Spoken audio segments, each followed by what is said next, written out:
Friends, welcome to Meenakshi vlog. நம்மளோட கிச்சனில் சிவப்பால் வச்சு புட்டு செய்ய போகிறோம். எப்படி செய்யலாம்னு பார்க்கலாம். இது பாருங்கள், சிவப்பால் இப்படி தான் இருக்கும். இது நம்ம வறுக்கலாம் தேவையில்லை. இப்படியே நம்ம மிக்சியில் கொஞ்சம் குறப்பாக அரைச்சி எடுத்துக்கலாம். இப்போ இந்த கப்பால் 2 கப் அளவுக்கு நான் அவுள் எடுத்திருக்கேன். இந்த கப்பில் இப்போ 2 கப் அவுளுக்கு 1/4 கப் அளவுக்கு நாட்டு சக்கரை சரியாக இருக்கும். நான் 1/4 கப் அளவுக்கு எடுத்திருக்கேன். பாருங்கள், இதுவே போதும். அரை மூடி அளவுக்கு தேங்காய் எடுத்திருக்கேன். கொஞ்சமாக ஏலக்காய் பொடி. இப்போ நம்ம இந்த நாட்டு சக்கரை எடுத்துருக்கோம் இல்லையா, அதை கொஞ்சமாக அடுப்பில் வச்சு காய்ச்சிக்கலாம். அதுக்காக ஒரு 1/4 டம்ளர் அளவுக்கு தண்ணி எடுத்திருக்கேன். இவ்வளோ தான் அதுக்கு தேவையான பொருட்கள். இப்போ அவளை மிக்சியில் சேர்த்து நம்ம பொடிச்சு எடுத்துகிட்டு வந்துடலாம்.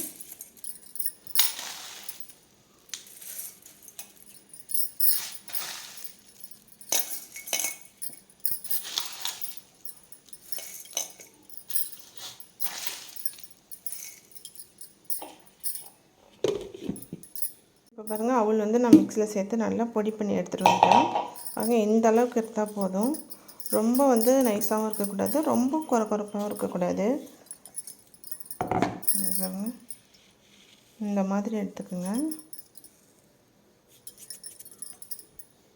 தேங்காயும் சேர்த்து நம்ம பல்ஸ் மோடில் வச்சு சும்மா அப்படியே லைட்டாக நம்ம அரைச்சிக்கலாம்.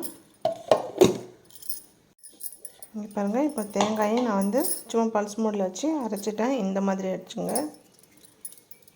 நம்ம இப்போ ஒரு பாத்திரத்தில் எடுத்து வச்சுருக்க இந்த நாட்டு சர்க்கரை சேர்த்துக்கலாம்.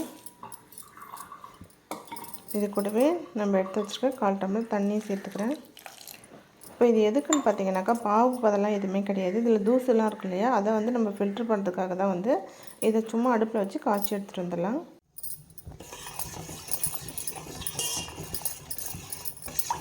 ஒரு 5 நிமிஷம் அடுப்பில் இருந்தாலே போதும்.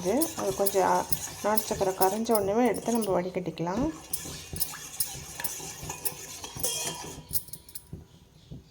இது பாருங்கள், நாட்டு சக்கரை நல்லா கரைஞ்சிடுச்சு. இப்போ அடுப்பை ஆஃப் பண்ணிக்கலாம்.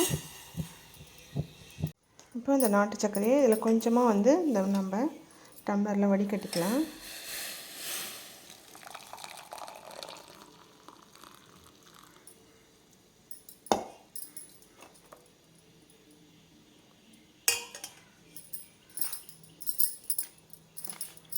இப்போ நம்ம வச்சுருக்கோம் இல்லையா புட்டு மாவு, இதில் ஒரு பிஞ்ச் அளவுக்கு உப்பு சேர்த்துக்கிறேன் நான்.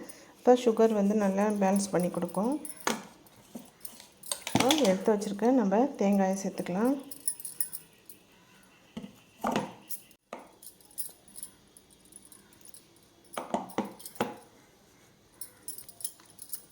நல்லா தேங்காய் சேர்த்து இந்த மாவோட நல்லா மிக்ஸ் பண்ணி விட்டுருங்க.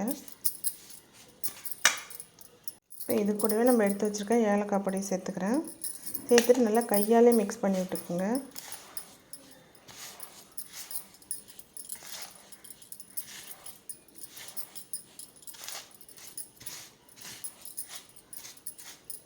இப்போ நம்ம காய்ச்சி வச்சுருக்க இந்த நாட்டு சர்க்கரையை கொஞ்சம் கொஞ்சமாக அதில் சேர்த்துக்கலாம்.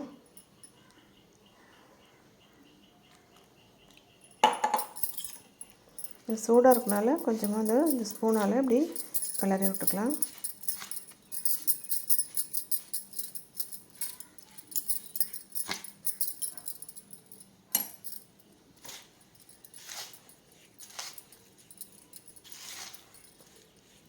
கையாலே நல்லா எல்லா மாவுலேயும் இந்த நாட்டு சக்கரை படுற மாதிரி நல்லா பிசைஞ்சு விட்டுக்குங்க.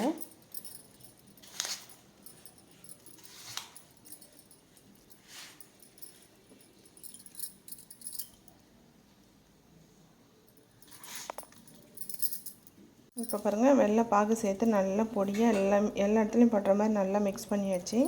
இப்போ அடுப்பில் ஒரு தவா வச்சிடலாம். தவா வச்சாச்சு. இப்போ இதோட இதை சேர்த்துக்கலாம்.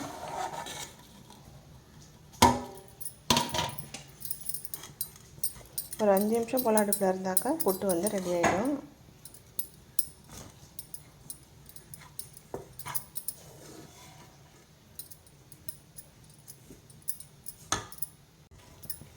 இப்போ புட்டு பாருங்கள், நல்லா ரெடி ஆகிடுச்சு. உதிராக இருக்குது. இப்போ 1 ஸ்பூன் அளவுக்கு நெய் சேர்த்துக்கலாம்.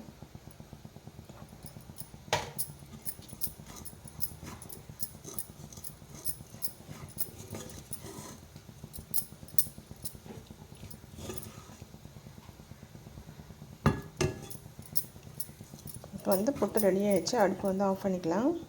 இப்போ பாருங்கள் புட்டு வந்து சூப்பராக ரெடி ஆகிடுச்சு. இது ரொம்ப குயிக்காகவே பண்ணிடலாம், ரொம்ப டைமும் எடுக்காது. ஒரு 10 நிமிஷம் இருந்தாலே இது வந்து புட்டு ரெடி ஆகிடும். இட்லி பாத்திரத்தில் வைக்கணுன்ற அவசியமும் கிடையாது. நம்ம தவாவில் ஒரு 5 நிமிஷம் போல் நீங்கள் இந்த மாதிரி சூடாக நல்லா கிண்டி விட்டாலே போதும், அது வந்து புட்டு ரெடி ஆகிடும். ஏதோ ஒரு பிளேட்டுக்கு இதை மாற்றிக்கலாம். இங்கே பாருங்கள், இப்போ ஹெல்த்தியான புட்டு வந்து ரெடி ஆகிடுச்சு. நீங்களும் வீட்டில் கண்டிப்பாக ட்ரை பண்ணி பாருங்கள். எப்படின்னு சொல்லிட்டு இந்த கமெண்ட்ஸில் ஷேர் பண்ணுங்கள். இந்த வீடியோ உங்களுக்கு பிடிச்சிருந்தா மீனாட்சி விலாகை சப்ஸ்கிரைப் பண்ணிவிட்டு பக்கத்தில் ஒரு பெல் பட்டனும் கிளிக் பண்ணிவிடுங்க.